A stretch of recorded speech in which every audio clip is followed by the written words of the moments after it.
भिवंडी महानगरपालिकेची जी निवडणूक झालेली आहे महापौर पदाची, आश्चर्याची गोष्ट म्हणजे भाजपमध्ये बंडखोरी झाली आहे. भाजपची चूक एक झाली की भाजपने त्यांनी जो अगोदर एक उमेदवार जाहीर केलेला किंवा त्या नावाचा त्यांनी विचार केलेला, त्या उमेदवाराला डावलून त्यांनी दुसऱ्या एका उमेदवाराला त्या ठिकाणी महापौर पदासाठी उतरवलं. भाजपचाच चंद्रपूरचा डाव या ठिकाणी काँग्रेसने मारला काय असं म्हणावं लागेल, पण काँग्रेसने त्यांच्या स्वतःचा महापौर पण केला नाही. आता पुढची जी निवडणूक आहे ती राज्यसभेची निवडणूक आहे. चर्चेत आहेत बरीच नावं.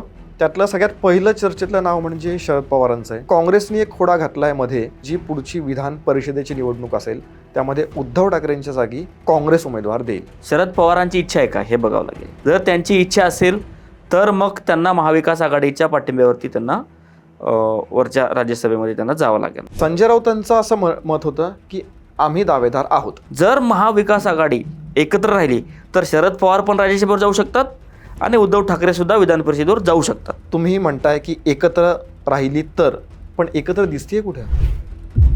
चर्चेत असणारा एक मुद्दा म्हणजे एकनाथ शिंदे आणि राज ठाकरे यांची भेट. भिगवणमधली एक घटना घडली होती. हिंदू मुस्लिम परत वाद उफाळून आलेला आहे. ज्यांची सत्ता आहे त्यांना सुद्धा असुरक्षित का वाटायला लागले?